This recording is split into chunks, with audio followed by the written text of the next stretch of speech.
जय हिंद। हमारे defence minister Rajnath Singh का कहना यह है कि हम आने वाले 3-4 साल के अंदर यानी कि 2029 तक 50,000 करोड़ का डिफेंस इक्विपमेंट एक्सपोर्ट करने की टारगेट रखेंगे और various countries of the world को इंडियन मेड डिफेंस इक्विपमेंट किसी ना किसी वे में पहुंचाने की कोशिश करें। और हालांकि अभी हम लगभग 100 देशों को टच कर चुके हैं किसी ना किसी वे में, चाहे वो बुलेट प्रूफ जैकेट हो, चाहे वो मिसाइल्स वगैरह हो, चाहे वो गन एंड एम्यूनेशन हो, चाहे टैंक हो, चाहे लैंडमाइन बॉम्ब और भी छोटे छोटे वेरियस इक्विपमेंट होते हैं जो हम डिलीवर करते हैं। और हम लगभग 30,000 करोड़ का डिफेंस इक्विपमेंट एक्सपोर्ट किए हैं लास्ट ईयर और इस साल का टारगेट ऑलमोस्ट 35,000 से लेकर 40,000 करोड़ तक का है कि हम डिफेंस इक्विपमेंट एक्सपोर्ट करेंगे। लेकिन ministry of state of defence के ऑफिसर के मुताबिक 2029 तक 3 लाख करोड़ का डिफेंस इक्विपमेंट एक्सपोर्ट करेंगे। हालांकि ये जो बता रहे हैं राजनाथ सिंह से लगभग 6 गुना ज़्यादा बड़ा टारगेट है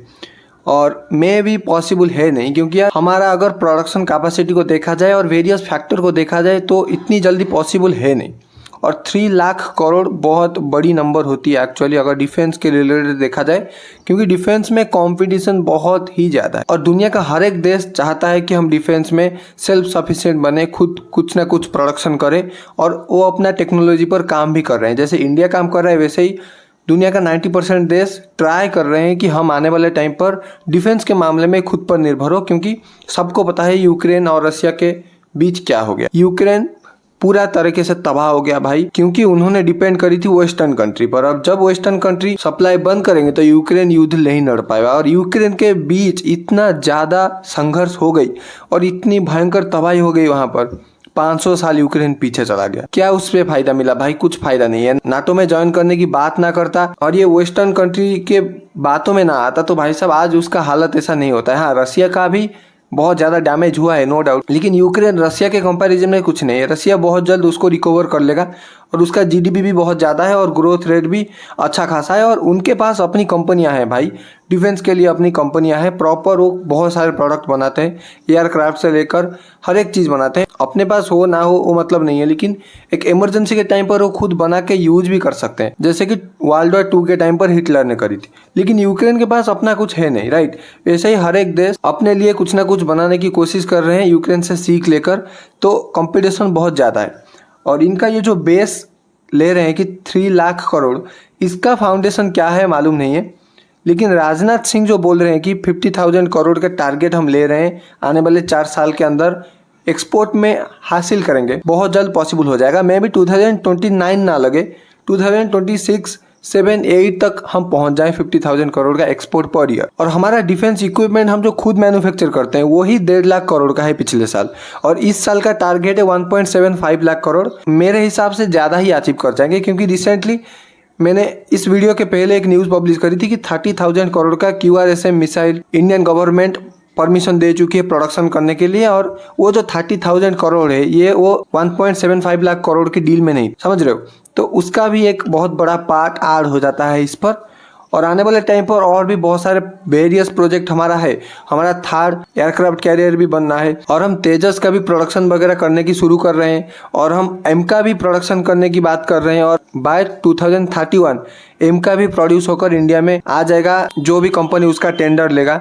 तो वहाँ पर बहुत सारे और भी प्रोजेक्ट है हमारा। तो 50,000 करोड़ एक रीजनेबल टारगेट लगता है, एक मोस्ट प्रोबेबल पॉसिबल टारगेट लगता है। लेकिन 3 लाख करोड़ जो बोला जा रहा है ऑफिसर के द्वारा वो एक्चुअली पॉसिबल है नहीं, राइट? बहुत कम चांस है कि 3 लाख करोड़ तक हम पहुंच पाए। देखो, हालांकि हम बहुत सारी चीज़ें एक्सपोर्ट करते हैं नो डाउट। हम ब्रह्मोस मिसाइल बहुत सारे कंट्री को एक्सपोर्ट कर रहे हैं और 19 कंट्री ऑलरेडी डील दे चुकी है कि हमको ब्रह्मोस मिसाइल चाहिए। आकाश एयर डिफेंस सिस्टम और वेरियस प्रोजेक्ट जो हमारा हम खुद बनाते हैं देश डिमांड कर रहे हैं। और इंडियन मेड प्रोडक्ट चीप होती है इन कंपैरिजन टू पूरा वर्ल्ड। हमारा अभी डिफेंस इंडस्ट्री में थोड़ा थोड़ा नाम हो रहा है, तो चीप प्रोडक्ट हम बना रहे हैं और हमारा जो प्रोडक्ट है वो रिलायबल भी है। हमारा प्रोडक्ट चाइना की तरह ठगता नहीं है कि कुछ भी जॉइन करके बस दिखने के लिए अच्छा हो, काम चलाओ, बस कुछ दिन के लिए हो जाए, लॉन्ग टर्म सस्टेन ना करे, ऐसा नहीं है, राइट? और हमारा ब्रह्मोस मिसाइल जलवा तो दिखा दिया भाई साहब। चाइना का HQ-9 मिसाइल डिफेंस सिस्टम को पाकिस्तान में तबाह करके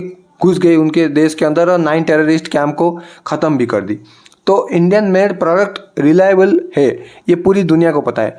और 1-2 साल पहले अमेरिका भी इंटरेस्टेड था तेजस एयरक्राफ्ट को लेकर, क्योंकि यार तेजस एयरक्राफ्ट जो है वो साइज में छोटा है, और साइज में छोटा होने की वजह से फ्यूल एफिशिएंट है, और उसका जो पायलट वगैरह की कॉस्ट है, मेंटेनेंस का कॉस्ट है, वो भी बहुत ज़्यादा कम है in comparison to other aircraft. और जो एयरक्राफ्ट यूएसए यूज करता है वहाँ पर बहुत फ्यूल कंजप्शन तो पहली बात होता ही होता है, और मेंटेनेंस कॉस्ट बहुत ज़्यादा होता है, और पायलट को ट्रेनिंग देने का कॉस्ट, और फिर पायलट जो उसको उड़ाएगा उसका कॉस्ट, वो मिला जुला के बहुत ज़्यादा हो जाता है। और अगर तेजस की बात करें, ये एक मल्टी रोल फाइटर जेट है, छोटा सा फाइटर जेट है। हाँ, ज़्यादा दूर तक नहीं जाएगा, लेकिन यूएसए के लिए चाहिए कि हमको अगर कोई छोटी मोटी जंग भी लड़ना है, जो कि यूएसए हर साल लड़ता ही रहता है, तो तेजस को यूज कर सके। और फ्रांस भी इंटरेस्टेड था इस प्रोजेक्ट में 1 साल पहले। हम हालांकि इसको जल्दी से जल्दी बना नहीं पाए, तो इसीलिए हम इसको एक्सपोर्ट कर नहीं पाए, लेकिन अगर इस चीज़ को हम 2-3 साल के अंदर बना पाते तो एक्सपोर्ट हम इसको भी कर लेते। तो पूरा दुनिया हमारे ऊपर अभी ट्रस्ट भी कर रही है कि हाँ, इंडियन मेड डिफेंस इक्विपमेंट बहुत रिलायबल है और लॉन्ग टर्म चलने वाला है। तो एक्सपोर्ट तो बढ़ेगा, लेकिन इसका मतलब ये नहीं है कि 3 लाख करोड़ एक्सपोर्ट हम कर ले इन 3 ईयर।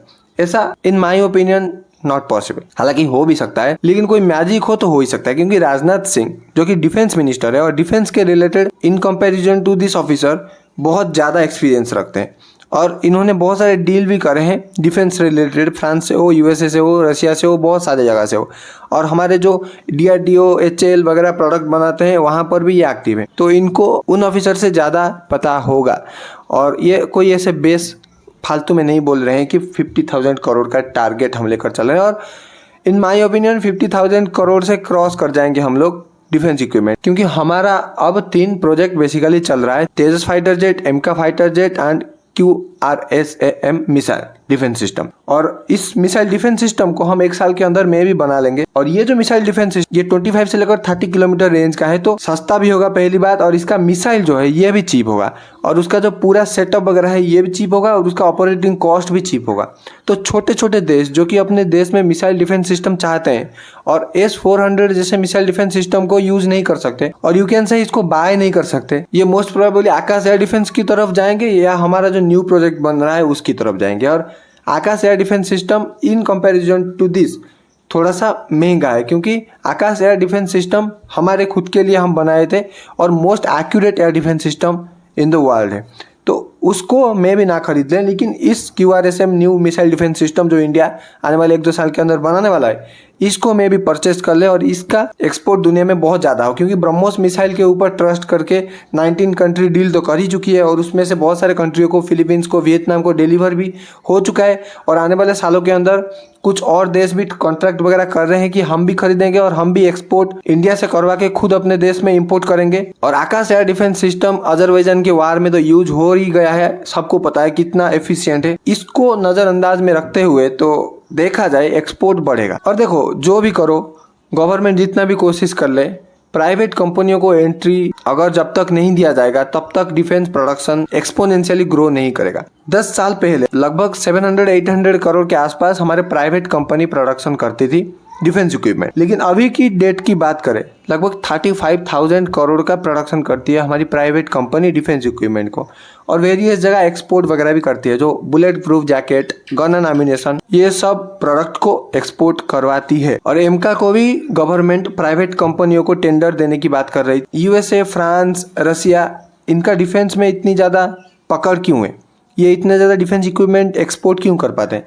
क्योंकि इनका प्राइवेट प्लेयर आगे आते हैं, चाहे वो बोइंग हो, चाहे वो लॉकहीड मार्टिन हो। गवर्नमेंट का खुला छूट है कि तुम प्रोडक्ट बनाओ। हाँ, गवर्नमेंट देखेगी कि यार कौन सा प्रोडक्ट हम एक्सपोर्ट करेंगे, कौन सा प्रोडक्ट एक्सपोर्ट नहीं किया जाएगा, यूएसए में यूज किया जाएगा या respective of the country use किया जाएगा।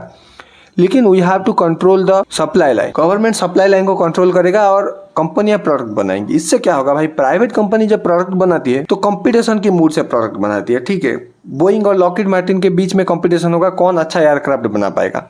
तब क्या होगा, दोनों कंपटीशन में लगेंगे और बेहतर प्रोडक्ट बनाएंगे। बेहतर प्रोडक्ट बनाएंगे, जिसका प्रोडक्ट बेहतर होगा दुनिया उसकी की प्रोडक्ट को खरीदेगा। और डिफेंस में ऐसा नहीं कोई छोटा मोटा डील होता है भाई साहब, बिलियंस ऑफ डॉलर में डील जाता है। हम खुद ही राफेल खरीदे थे 56-60,000 करोड़ रुपए देकर, राइट, और वो खरीदा नहीं है, हमारी इंडिया में प्रोडक्शन होगा। ठीक है, देखते हैं क्या होता है, आने वाले टाइम पर ही पता चलेगा। हम 50,000 करोड़ को टच करेंगे या 3 लाख करोड़ को टच करेंगे। भाई 3 लाख करोड़ तो लगता नहीं है, कुछ भी कोई भी बोल देता है तो उसको सीरियसली लेना नहीं चाहिए।